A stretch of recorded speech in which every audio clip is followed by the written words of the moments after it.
નમસ્કાર દર્શક મિત્રો, આપ જોઈ રહ્યા છો નિર્માણ ન્યૂઝ અને નિર્માણ ન્યૂઝના ખાસ કાર્યક્રમ હોટ ટોપિકમાં આપની સાથે હું છું ધર્મી નકુમ. દર્શક મિત્રો, આમ તો શિયાળો છેલ્લા કેટલાય સમયથી ચાલી રહ્યો છે, પરંતુ ખાસ કરીને જે પ્રકારે છેલ્લા કેટલાક દિવસોથી ગુજરાતમાં જો વાત કરીએ તો જે પ્રકારે ઠંડીએ જોર પકડ્યું છે અને આ ઠંડીના કારણે અનેક પ્રકારની જે સમસ્યાઓ છે એ અચાનક જ વધી રહી છે. અનેક પ્રકારની જે લોકોની સમસ્યા છે, બાળકોથી લઈને વૃદ્ધો સુધીની તે ફરિયાદો ઉઠી છે. ત્યારે આ શિયાળામાં કયા પ્રકારે સ્વાસ્થ્યનું ધ્યાન રાખવું જોઈએ, એ પછી તમારી ત્વચાનું ધ્યાન રાખવાનું હોય, તમારા વાળનું ધ્યાન રાખવાનું હોય કે પછી તમારા સ્વાસ્થ્યનું તમે કયા પ્રકારનું ખોરાક ખાઓ છો તેનું ધ્યાન રાખવું હોય, તમામ પ્રકારની જે ચર્ચા છે એ આજના હોટ ટોપિકમાં કરવી છે. કેમ કે શિયાળો એક એવી ઋતુ છે કે જેમાં આપણે ઘણું બધું ખાતા હોઈએ છીએ, ઘણી બધી ભૂખ લાગતી હોઈએ છીએ, પરંતુ શિયાળામાં જો આપણા હાથમાં આપણે જ ધ્યાન રાખીએ તો આ બેસ્ટ ઋતુ છે. આપણે આપણા સ્વાસ્થ્યની સૌથી સારી રીતે કાળજી પણ આ જ ઋતુમાં રાખી શકીએ છીએ. અને આ તમામ સવાલો ઉપર ચર્ચા કરવા માટે આપણી સાથે જોડાયા છે ડોક્ટર અંશુલ વર્મન, જેઓ ડર્મેટોલોજીસ્ટ છે, અને સાથે જ ડોક્ટર નેહા પટેલ, જેઓ ન્યુટ્રિશનિસ્ટ છે. સૌથી પહેલા તો બંને ગેસ્ટનું હાર્દિક સ્વાગત છે નિર્માણ ન્યૂઝમાં. સૌથી પહેલા આપણે જો ચર્ચાની શરૂઆત કરીએ તો ડોક્ટર અંશુલ, તમારી સાથેથી હું ચર્ચાની શરૂઆત કરીશ. કેમ કે જે પ્રકારે હવે શિયાળાની શરૂઆત થઈ રહી છે, સૌથી કોમન જે ઇસ્યુ હોય તો એ છે સ્કિન ડ્રાય થવાનો. ત્વચા ખૂબ જ શુષ્ક થઈ જતી હોય છે. સૌથી બેઝિક ઇસ્યુ છે કે જે બાળકોથી લઈ વૃદ્ધો સુધી અનુભવતા હોય છે. આ થવા પાછળનું કારણ શું, સૌથી પહેલા હું એ જાણવા માંગીશ. નમસ્કાર દર્શક મિત્રો, હું ડોક્ટર અંશુલ વર્મન, ડર્મેટોલોજીસ્ટ. તો શિયાળો ચાલુ થાય, આપણને ઠંડી અનુભવે એની પહેલા આપણી ચામડીને ખબર પડી જાય કે હવે ખેંચાતી થાય, કોકવાર ચચરે, કોકવાર અમુક ટાઈમે નાયા પછી બળતરા થાય, ઇવન સાંજ સુધીમાં તમને ક્યાંક ને ક્યાંક ઇરિટેશન વધી જાય. એટલે હવે અત્યારે અમે બી ઓપીડીમાં જે જોઈ રહ્યા છીએ, કોમન કમ્પ્લેન્સમાં સૌથી પહેલી છે ડ્રાયનેસ અને માઇલ્ડ ઇરિટેશન ઓફ સ્કિન. એટલે સૌથી પહેલા સિમ્ટમ જે છે એ સ્કિનમાં ઇન્ફ્લેમેશન ક્રિએટ થાય એની પહેલા છે ડ્રાયનેસ. શિયાળો થાય એટલે ડ્રાયનેસ કેમ થાય છે? નાનપણથી નાના છોકરાઓથી લઈને મોટા સુધી કોમનેસ છે કે આપણી વાતાવરણમાં જે હ્યુમિડિટી, જે મોઇશ્ચર લેવલ છે એ ઓછો થઈ જાય. એટલે કે નોર્મલી એર ને આપણું એટમોસ્ફિયર ડ્રાય થઈ જાય. એટલે કે એન્વાયરમેન્ટના લીધે જે આપણી સ્કિન થોડું બેલેન્સ રહેતી હોય, મોઇશ્ચરમાં રહેતી હોય, જે ઉનાળામાં ચોમાસામાં હ્યુમિડ રહેતી હોય, એ ડ્રાય થવા માટે. સેકન્ડ, સેજ કદાચ નવરાત્રી પછીથી જ ગરમ પાણીનો બહુ ઉપયોગ થાય. એટલે નહાવા માટેનું જે તમે ગરમ પાણીનો ટેમ્પરેચર છે એ બહુ જ કોમન રીઝન છે આજકાલ ડ્રાયનેસ વધી રહ્યું છે. કારણ કે ડ્રાયનેસ વધે એમાં તમારું જે નોર્મલ વોટરથી તમે નાહો એમાં તમે ઉપરથી મોઇશ્ચરાઇઝર લગાડો કે કોપરેલ લગાડો, ઓઇલ બેલેન્સ કરો તો એ તમારું આખો દિવસ ખેંચી લે. પણ તમે ઓવર ડ્રાય કરી નાખો સ્કિન, ઓલરેડી બહુ ગરમ પાણીથી નહાવાથી જે પ્રોબ્લેમ થતા હોય એ આજકાલ એના લીધે બહુ વધી રહ્યા છે. તો આ બે મુખ્ય કારણ છે કે ડ્રાયનેસ વધુ પ્રમાણમાં જોવા મળી રહી છે.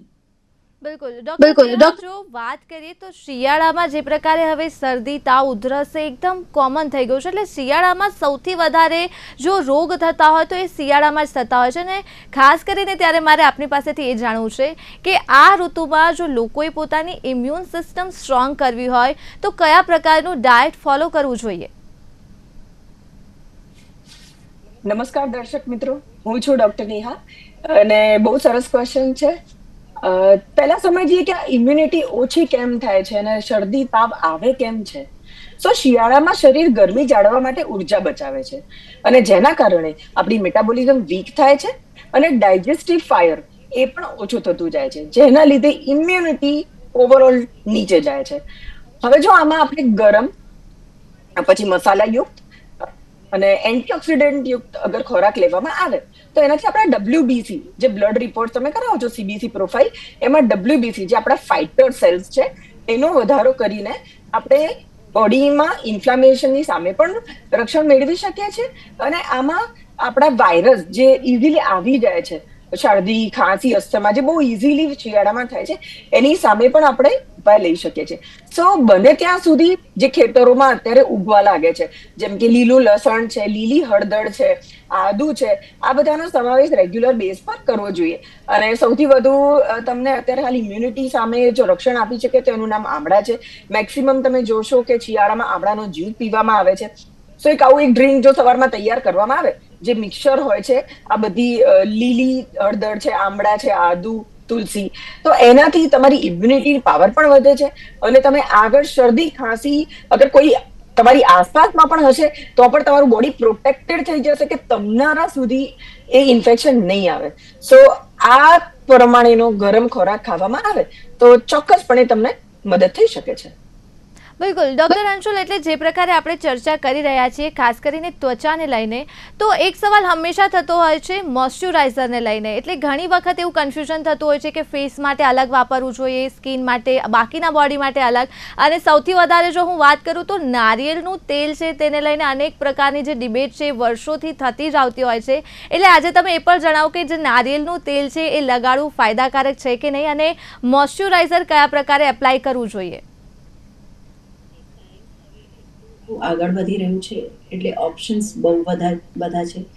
ખાલી કોસ્મેટિકના નામે બી ઓપ્શન્સ બહુ બધા છે અને સાયન્સમાં ઇન્ડિવિજ્યુઅલ સ્કિન ટાઈપ પ્રમાણે બી તમને વેરાયટી બહુ મળે. એટલે મોઇશ્ચરાઇઝરના નામે બહુ જ કન્ફ્યુઝન ક્રિએટ થાય છે. કોકોનટ ઓઇલ કે નારિયેળનું તેલ, કોપરેલ એ સ્ટેન્ડર્ડ મોઇશ્ચરાઇઝર છે, બધાને ઉપયોગી લાગી શકે એમ છે. તમે નાયા પહેલાં યુઝ કરી શકો, જેને લોંગ ટર્મ કે આખા દિવસ માટે ના શકતું હોય, કાં તો તમે નાયા પછી લગાડી શકો. નાના છોકરાઓથી લઈને મોટા સુધી બધા કોપરેલ વાપરી શકે છે. નારિયેળનું તેલ બોટમ લાઈન એ જ છે, એક્સપર્ટ ઓપિનિયન બી એ જ કહે છે, સાયન્સ બી એ જ કહે છે કે બહુ ઉપયોગી છે. તમે ગમે તે ફોર્મમાં લગાડો, તમે એને મિક્સ કરો, કપૂર સાથે મિક્સ કરો, તો જેને સત્તું હોય એને એ રીતે યુઝ કરી શકાય. પણ જનરલી એકલું કોપરેલ તમે લગાડો તો એ બહુ જ ફાયદાકારક હોય છે. કારણ કે કોકોનટ ઓઇલ એક પ્રકારનો તમે કહીએ કે ઓક્લુઝિવ મોઇશ્ચરાઇઝર છે. મોઇશ્ચરાઇઝરના બેસિક 3 પ્રકાર હોય. હ્યુમેક્ટન્ટ એટલે કે એ તમારું જે આજુબાજુની ના એન્વાયરમેન્ટમાંથી તમારું મોઇશ્ચર અટ્રેક્ટ કરે અને એને સ્કિન પર બનાવી રાખે, એની લેયર બનાવી રાખે. બીજું હોય છે ઓક્લુઝિવ એટલે કે જે અંદર આપણી ચામડીમાં જે એકચ્યુઅલ વોટર કન્ટેન્ટ છે, જે આપણા સેલ્સમાં છે, એને લોક કરી રાખે, એ મોઇશ્ચર લોક કરે. અને બીજું હોય પ્રાઇમરી મોઇશ્ચરાઇઝર, જે એ બેનું કોમ્બિનેશન હોય. ઘણી વખત મલ્ટીપર્પઝ જેમ હોય છે, શિયા બટર્સ છે કે આજકાલ સિરામાઇડનો ઉપયોગ બહુ થાય છે, એ મલ્ટીપર્પઝ મોઇશ્ચરાઇઝર છે. તો જો તમારે oil based coconut oil sticky લાગે કે ના લગાડવું હોય તો મોઇશ્ચરાઇઝરના ઓપ્શન્સ બીજા આવે. જે હ્યુમેક્ટન્ટ્સમાં તમારું ગ્લિસરીન એ કોમનલી વપરાતી વસ્તુ છે, કે હાયલુરોનિક એસિડ, એ બે તમારા હ્યુમેક્ટન્ટ છે. એટલે એ તમારું એન્વાયરમેન્ટમાંથી મોઇશ્ચર લઈને એને અટ્રેક્ટ કરી રાખશે, તમારા સ્કિન પર એને બાંધી રાખશે આખો દિવસ. બીજું તમારું ઓક્લુઝિવમાં પેરાફિન કે વેસેલિન આવે, એ તમારું એટલે લિપ્સ પર ને એ પેટ્રોલિયમ જેલી આપણે એડવાઇસ કરતા હોઈએ, સો દેટ એમાં મોઇશ્ચર લોકડ રહે, જેટલું છે એ મેન્ટેન રહે તમારું આખો દિવસ, અને રિપીટેડલી અપ્લાય કરવું જોઈએ. જો બહુ ઓઇલી સ્કિન હોય તો તમારે હવે નોન સ્ટિકી અને જેલ બેઝડ મોઇશ્ચરાઇઝર્સ કે વોટર બેઝડ મોઇશ્ચરાઇઝર્સ આવે છે. પણ ઓઇલી સ્કિન છે એટલે મોઇશ્ચરાઇઝર લગાડવું નહીં, એ માન્યતા એકદમ ખોટી છે. તમારે મોઇશ્ચરાઇઝર લગાડવું જોઈએ, બિકોઝ હવે આપણી લાઈફસ્ટાઈલ એવી થઈ ગઈ છે, આપણું ડાયટ એ રીતે થઈ ગયું છે, બધું ઇન્ડોર્સ મોસ્ટલી બધા રહીએ તો તમને પાણીની તરસ શિયાળામાં ના લાગે, એટલે ઓવરઓલ તમારું સ્કિનમાં ડિહાઇડ્રેશન લેવલ્સ વધી જાય, એટલે તમારી સ્કિન થોડી ડલ દેખાય. એ બધું ધ્યાનમાં રાખીને મોઇશ્ચરાઇઝરનો ઉપયોગ બહુ જરૂરી હોય છે. ડૉક્ટર અંશુલ, તેની જ સાથેનો એક સવાલ છે કે જ્યારે પણ મોઇશ્ચરાઇઝરની આપણે વાત કરીએ છીએ તો એક તો એ હોય છે કે ઘણા વખત એવું રિકમેન્ડ કરવામાં આવે છે કે મોઇશ્ચરાઇઝર છે એ ભરીને લગાવવું જોઈએ, જેથી કરીને સ્કિનમાં એ ડીપ અંદર સુધી પહોંચે. અને બીજી તરફ એવું કહેવામાં આવે છે કે મોઇશ્ચરાઇઝર બહુ ઓછા પ્રમાણમાં લગાવવું જોઈએ. આ પણ એક તમે આજે સ્પષ્ટ કરો કે કયા પ્રકારે મોઇશ્ચરાઇઝર લગાવવું જોઈએ. અને બીજો સવાલ એ હતો કે શું શિયાળામાં સનસ્ક્રીન લગાવી શકાય? લગાવવી જોઈએ. સનસ્ક્રીન સૌથી સારી એન્ટી એજિંગ વસ્તુ છે જે તમે તમારા રૂટીનમાં વાપરી શકો. તમે ગમે તે એડવાન્સ ટ્રીટમેન્ટ્સ ના કરાવો, લેઝર્સ ના કરાવો, તમારું નાઇટ રૂટીન કે નાઇટ ક્રીમ્સ ના લગાડો, પણ જો તમે સનસ્ક્રીન રેગ્યુલર લગાડો તો એ બી તમારી સ્કિનને એજિંગ તરફ જતા અટકાવી શકે છે. એટલે સનસ્ક્રીન તમે બહાર જાઓ કે ના જાઓ, આજકાલ તો સ્ક્રીનનું radiation, UV radiation, blue light radiation એટલું વધી ગયું છે કે એના લીધે બી આપણને સ્કિનને આપણે પ્રોટેક્ટ રાખવી જરૂરી હોય છે. એટલે સનસ્ક્રીન લગાડવું બહુ જ જરૂરી છે. અને it is irrespective of sun exposure. તમે ડાયરેક્ટ તડકામાં ના જતા હો, કારમાં જતા હો તો બી તમારે સનસ્ક્રીન લગાવવું જોઈએ. બીજું મોઇશ્ચરાઇઝર એપ્લિકેશનની વાત આવે છે તો એમાં તમારી સ્કિન ટાઈપ, તમારું શેડ્યુલ, તમારું રોજિંદા રૂટીન કેવું છે, તમે કેટલું બહારનું એક્સપોઝર છે કેટલું તમારું ઇન્ડોર છે, કેટલું તમે સ્ટ્રોંગ હજુ બી અમુક ઓફિસીસમાં ને એમાં એસી ચાલતા હોય, એર કન્ડિશનિંગ એન્વાયરમેન્ટ હજુ ડ્રાય કરે સ્કિન, કારણ કે આપણા દેશોમાં હ્યુમિડિફાયર્સ એટલા પ્રચલિત નથી, તો એના લીધે સ્કિન વધુ ડ્રાય થાય. તો જો તમારી બહુ ડ્રાય સ્કિન છે તો તમારે દિવસમાં 2 વાર કે બહુ વધારે લેયરમાં મોઇશ્ચરાઇઝિંગ લગાડવું જોઈએ. અને તમારે જ્યારે નાહ્યા પછી તરત જ્યારે સ્લાઇટલી ડેમ્પ સ્કિન હોય ત્યારે તમે મોઇશ્ચરાઇઝર લગાડો તો એનું એબ્ઝોર્પ્શન બી સારું રહે અને એની લોન્જિવિટી એટલે કે એનું ડ્યુરેશન બી લાંબુ ટકે. તમે સવારે લગાડી હોય નાહ્યા પછી તરત તો એ તમારે ઓલમોસ્ટ સાંજ સુધી એની ઇફેક્ટ રહે અને સ્કિન મોઇશ્ચરાઇઝ રહે. તો બીજા ઇન્ફ્લેમેટરી ડિઝીઝીસ જે છે, સ્કિનમાં પિગમેન્ટેશન થાય કે ડ્રાયનેસના લીધે અમુક ખરજવા એક્ઝિમા થાય, અમુક સેન્સિટિવ સ્કિનના કારણે રેશિસ થાય વિન્ટર્સના, એ બધું તમે ટાળી શકો છો. જો સ્કિન હોય તો તમે લાઇટ લેયર લગાડો, લાઇટર વર્ઝન ઓફ મોઇશ્ચરાઇઝર લગાડો તો એ તમને 24 કલાક માટે બી ચાલી જતું હોય છે. અમુક બહુ થીક મોઇશ્ચરાઇઝર્સ હોય જે યુરિયા બેઝડ હોય તો એ તમે રાત્રે લગાડો તો એની ઇફેક્ટ તમારી સ્કિનમાં, કે તમે ધારો કે ક્રેક ફીટ્સ બહુ કોમન છે કે તમારા પગના વાડિયા પડી જાય, ઠંડીમાં એકદમ સ્કિન બહુ તણાય અને એમાં કાપા પડી જાય, એટલે તમારે યુરિયા બેઝડ મોઇશ્ચરાઇઝર્સ યુઝ કરવા જોઈએ. અને એની ઉપરથી તમે મોજા પહેરી લો કે કવર્ડ રાખો, ઇવન હેન્ડ્સમાં થોડી વાર એટલીસ્ટ 2 કલાક બી તમે કવર્ડ રાખો મોઇશ્ચરાઇઝર લગાડ્યા પછી, તો એ પ્રોપર એનું સીલિંગ ઇફેક્ટ આવે અને લાંબા ટાઈમ સુધી તમને એનું પ્રોટેક્શન અને બેનિફિટ મળી શકે. બિલકુલ ડૉક્ટર નેહા, આપણે વાત તો કરી કે કયા પ્રકારનું ડાયટ લેવું જોઈએ, પણ શિયાળામાં સામાન્ય રીતે તરસ ઓછી લાગતી હોય છે અને લોકો એ ફરિયાદ કરતા હોય છે કે તરસ ઓછી લાગવાના કારણે પાણી ઓછું પીવાતું હોય છે. અને બીજી એક એ પણ આર્ગ્યુમેન્ટમાં હંમેશા દલીલો થતી હોય છે કે ઘણી વખત વધારે પાણી જો પીવાઈ જાય તો ઓવર હાઇડ્રેશન થઈ જાય છે બોડીમાં. તો પાણીને લઈને આજે સ્પષ્ટતા કરું કે શિયાળામાં જો પાણી ઓછું પીવાતું હોય તો કઈ રીતે વધારે પી શકાય અને પાણી પીવું જોઈએ તો કેટલું વધારે પીવું જોઈએ? જી ચોક્કસ. સો શિયાળામાં પાણી 100% ઓછું જ પીવાતું હોય છે, કેમ કે મન જ નથી લગતું, કેમ કે ઠંડી એટલી હોય છે કે પાણી પીવાનું ભાવે પણ નહીં ઘણી વખત, કે મન પણ ના થાય. પરંતુ શરીર કન્ટિન્યુઅસ વોટર લોસ કરતું જ હોય છે, જે તમે પેશાબ દ્વારા લોસ કરો છો, કે શરીરની આંતરિક પ્રક્રિયાઓ ચાલુ હોય છે, જે ચયાપચયની પ્રક્રિયા છે કે ફૂડ ડાયજેશન પ્રોસેસ છે. સો આ રીતે હાઇડ્રેશન રાખવું ખૂબ જરૂરી હોય છે, અધરવાઇઝ આ બધામાં ડિસ્ટર્બન્સ થાય છે. બીજી વસ્તુ છે કે અગર જો પાણી ઓછું પીવાય છે તો લોહીનું જે ગાઢતા કહી શકાય કે જે વિસ્કોસિટી છે, તો લોહી જે કન્સિસ્ટન્સીમાં રહેવું જોઈએ એના કરતા ઘાટું જતું જાય છે. તો આના માટે પાણીનું ધ્યાન ચોક્કસપણે રાખવું જોઈએ, સ્પેશિયલી વિન્ટરમાં, કેમ કે ઉનાળામાં તો તમને તરસ લાગે છે, તમારા બ્રેઇનમાં જે સેન્ટર્સ આવેલા છે એ ઓટોમેટિક એક્ટિવ થઈને તમને વારે ઘડીએ તરસના સિગ્નલ આપશે. પણ શિયાળામાં ધ્યાન રાખીને તમારે પ્લાન કરીને પીવું પડે કે હા ભાઈ મારે પીવાનો ટાઈમ થઈ ગયો છે. સો એક્ઝેક્ટલી કેટલું પીવું જોઈએ તો તમારા શરીર, તમે એસીમાં છો તો તમારે ઓછું જોઈએ છે, તમે ખેતરમાં કામ કરો છો તો તમારે વધારે જોઈએ છે.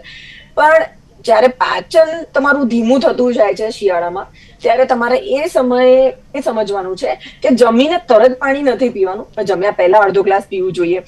બીજી વસ્તુ છે કે જો પ્લેન વોટર પીતા હોય વારે ઘડીએ તો પછી તમારે બદલીને થોડું ફ્લેવર્ડ વોટર પીવું, જેમ કે લીંબુ પાણી છે, કે જેથી તમારું ઇમ્યુનિટી પણ વધે છે અને તમારા એનર્જીસ પણ વધશે. એના સિવાય તમારે કોકોનટ વોટર પીવું જોઈએ, કે પછી તમારે હર્બલ ડ્રિંક્સ પીવા જોઈએ. અત્યારે હાલ બહુ સરસ સરસ હર્બ્સ મળી જાય છે. એ ડ્રિંક પીવાથી શરીર અંદરથી ગરમ પણ રહે છે અને બ્લડ સર્ક્યુલેશન પણ સારું રહે છે, જેના લીધે હાઇડ્રેશન સિવાય તમારું ઓવરઓલ વર્ક કેપેસિટી પણ તમારી ડે બાય ડે વધતી જાય છે. સો શિયાળા જેવું ફિલિંગ જ ના આવે એના માટે ચોક્કસપણે યાદ રાખીને ફ્લેવર્ડ વોટર પીવું જોઈએ. અને એક્ઝેક્ટલી 2 લીટર 3 લીટર તો હું નથી કહી શકતી, પરંતુ જે પ્રમાણે તમારી બોડીની રિક્વાયરમેન્ટ હશે એ પ્રમાણે તમારે યાદ કરીને એટલીસ્ટ 2 થી 3 લીટરની વચ્ચે તો પાણી પીવું જ જોઈએ.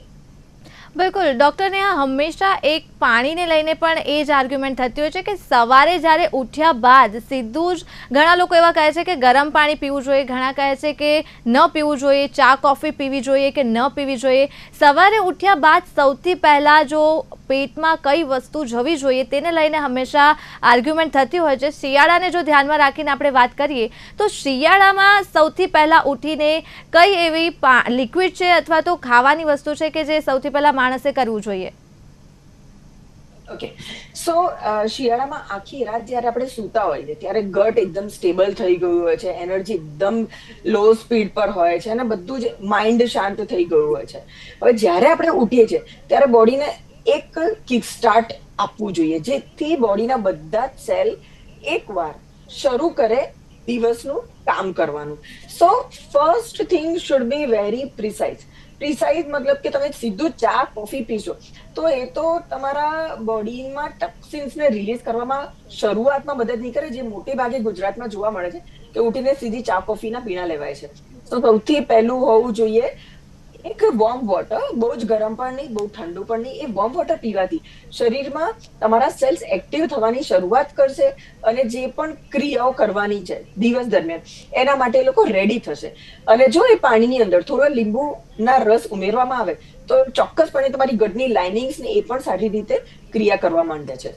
બીજી વસ્તુ છે કે ચા કોફી ક્યારે લેવું જોઈએ, તો હા, એકાદ ગ્લાસ આવી રીતે લીંબુ પાણી પી લેવાનું હળવા પાણીમાં, અને પછી થોડો ટાઈમ અડધોથી કલાકથી 1 કલાક પછી તમારે ચા કોફી પીવું જોઈએ. પરંતુ એમાં પણ એકલા ચા કોફીમાં એસિડિટી થવાની મેક્સિમમ પોસિબિલિટીઝ રહે છે. ઘણા બધાને અત્યારે ગેસ્ટ્રિક ઇશ્યુઝ, બ્લોટિંગ, એસિડિટી રહે છે. સો ચા કોફીની સાથે હળવો ખોરાક થોડો ખાવો જોઈએ, જે થોડો પૌષ્ટિક પણ હોય અને તમારી બોડીમાં એ ગુડ કાર્બોહાઈડ્રેટ, પ્રોટીન, ફેટ આપે, જેનાથી તમારામાં એનર્જી લેવલ્સ અને મેન્ટલ ક્લેરિટી બધું જ જળવાઈ રહે. સો એના માટે તમારે પલાળેલા અખરોટ બદામ છે કે પલાળેલા મગફળી છે અને એની સાથે સાથે વેજીટેબલ પોહા, વેજીટેબલ ઉપમા કે પછી થોડા કઠોળ છે, તો આ બધાનો સમાવેશ સવારમાં કરવો જોઈએ. જેમ કે બેસન ચીલા છે કે બોઇલ્ડ ચણા છે, આવું કરશો તો એની સાથે ઓવરઓલ તમારું જે દિવસનું સ્ટાર્ટ છે એ બહુ જ સરસ થઈ શકે. બિલકુલ ડોક્ટર અંશુલ આપની પાસે આવે. શિયાળામાં જો આપણે વાત કરીએ તો ઘણી વખત પગમાં તળિયામાં જે વાઢિયા પડવા આપણે કહેતા હોઈએ છીએ કે હોઠ ફાટવા અથવા તો પછી સ્કિન જે હોય છે અત્યંત શુષ્ક થઈ જતી હોય છે. એટલે ઘણીવાર તો ઘરે જ આપણે મોઇશ્ચરાઇઝર અને આપણે આપણા રીતે કાળજી લઈએ, જે તમે જણાવ્યું તે પ્રકારે, પરંતુ એ સંકેતો કયા છે કે માણસે જ્યારે આ પ્રકારની ત્વચા શુષ્ક થાય અથવા આ પ્રકારે જો હોઠ ફાટે તો તાત્કાલિક ધોરણે તેને કોઈ પણ પ્રકારનો સમય બગાડ્યા વગર સીધું જ ડોક્ટર પાસે જવું જોઈએ? કેમ કે ઘણી વખત સમસ્યા એટલી બધી વધી જાય છે અને લોકો તેને ગંભીરતાથી નથી લેતા અને ત્યારબાદ ડોક્ટર પાસે જાય છે. એટલે એવા કયા સંકેતો છે ત્વચાને લઈને જે ત્વચા આપે તો સીધું જ ડર્મેટોલોજિસ્ટની મુલાકાત કરવી જોઈએ? તો પહેલા આપણે આપણું હાઇડ્રેશનનું ટોપિકમાં હું 1-2 પોઈન્ટ્સ ઉમેરીશ કે જે તમે સ્કિન ગ્લો માટે કે હેર ટ્રીટમેન્ટ કે હેર ગ્રોથ માટે બી તમે અમુક સ્કિન ડિટોક્સ ડ્રિંક્સ લઈ શકો છો. પણ તમારે એ ધ્યાન રાખવું, જે રેડીમેડ બહારના મળે છે એ ફાયદાકારક હોતા નથી. એ ગમે તે રીતે એનર્જી ડ્રિંક્સ હોય કે ડિટોક્સ ડ્રિંક્સ હોય, એ નુકસાન જ કરે.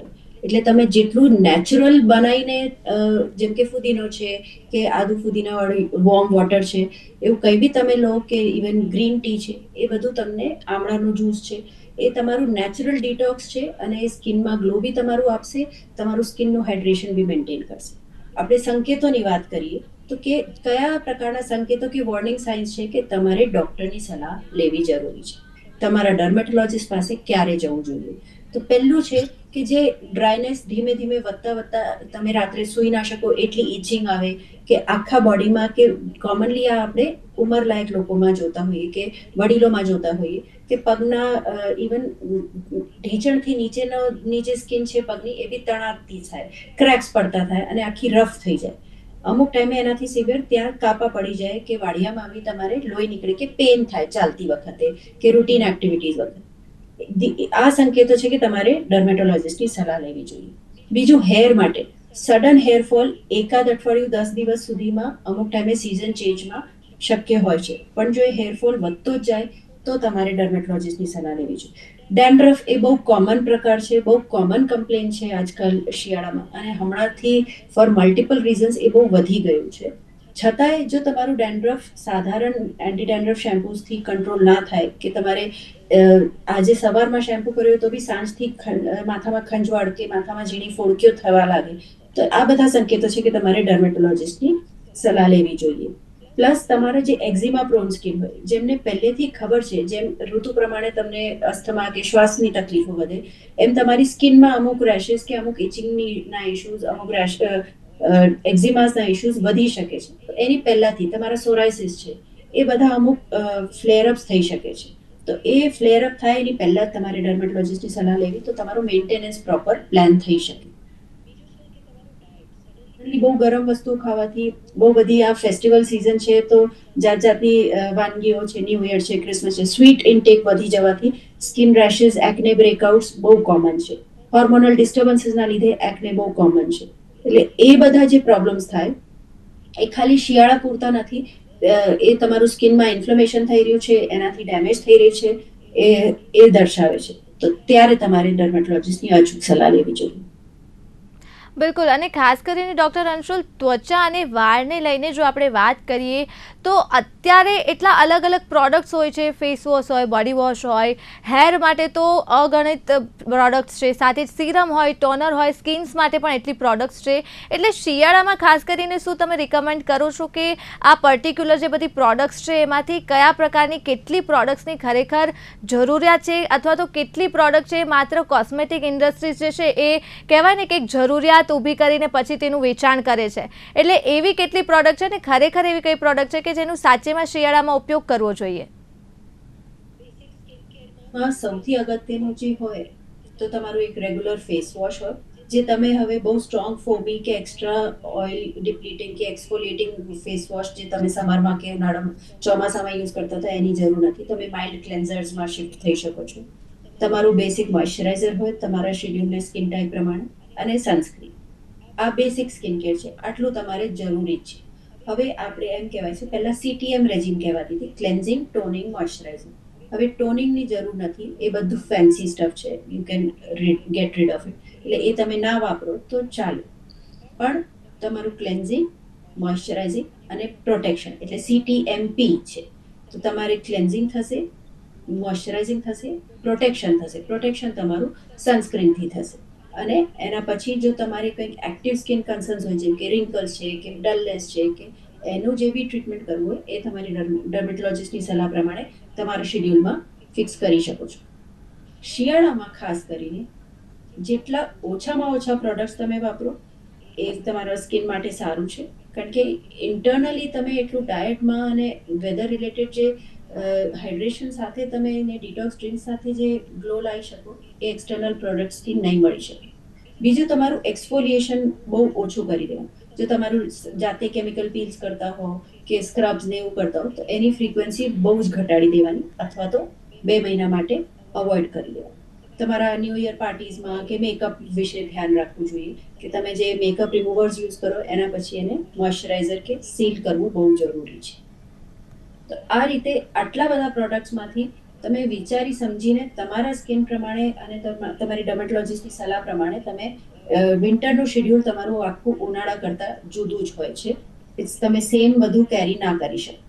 સિમિલરલી હેર માટે બી તમે હેર માસ્ક વાપરી શકો, કારણ કે જે લોકોના હેર બહુ ડ્રાય હોય, બહુ બ્રિટલ થઈ ગયા હોય, કે બહુ ખરતા હોય, કે કેમિકલી ટ્રીટેડ હેર હોય, તો હેર માસ્ક બહુ સારું છે. એમાં નેચરલ હેર માસ્ક બી આવે, તમે ઘરે બનાવી શકો અમુક દહીંથી, હનીથી. એ અમુક લોકોને જ સૂટ થાય, બધાને એ સૂટ ના થાય. એટલે મે બી તમારી ફ્રેન્ડને જે સૂટ થતું હોય એ જ તમે વાપરો તો કદાચ તમને એની આડઅસર બી થઈ શકે. એટલે સ્કિન ટાઈપ પ્રમાણે અને તમારી રિક્વાયરમેન્ટ અને તમારું બેકગ્રાઉન્ડ સ્કિન અને હેર કન્ડિશન કેવી છે એના ઉપરથી ડિસાઇડ થાય કે તમારે હેર માસ્ક કેટલા ફ્રિકવન્ટલી યુઝ કરવા જોઈએ. સિમિલરલી ડેન્ડ્રફ ટ્રીટમેન્ટ્સમાં અમુક સ્કેલ્પ ટોનિક્સ આવે છે. હવે salicylic acid base scalp serum આવે છે, એનાથી બહુ સારું રિઝલ્ટ મળે. ડેન્ડ્રફમાં ડ્રાય ડેન્ડ્રફ છે તો એની હેર કેર થોડી ડિફરન્ટ હોય, અને જો ગ્રીઝી છે, ફ્લેકી છે, તો તમારે ફંગલ ઇન્ફેક્શન તો નથી, એ એકવાર ડર્મેટોલોજિસ્ટ જોડે તપાસ કરાવીને એ પ્રમાણે એનું શેમ્પૂ કે મેડિકલ ટ્રીટમેન્ટ લેવું જરૂરી છે. બિલકુલ.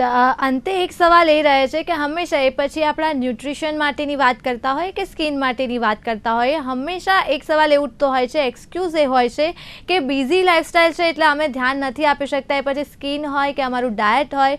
તો ડૉક્ટર નેહા, આપણી પાસેથી જાણવા માંગીશ કે આ બિઝી જે લાઇફસ્ટાઇલ છે એમાં હવે કયા પ્રકારે, ખાસ શિયાળાને અનુલક્ષીને જો આપણે વાત કરીએ તો ડાયટ જે છે મેન્ટેન કરી શકાય કે નહીં? સૌથી પહેલાં તો એ જાણવું છે કે આ એક એક્સક્યુઝ છે કે સાચેમાં મેન્ટેન કરી શકાય, અને કરી શકાય તો કયા કયા પ્રકારે ડાયટ મેન્ટેન કરી શકાય?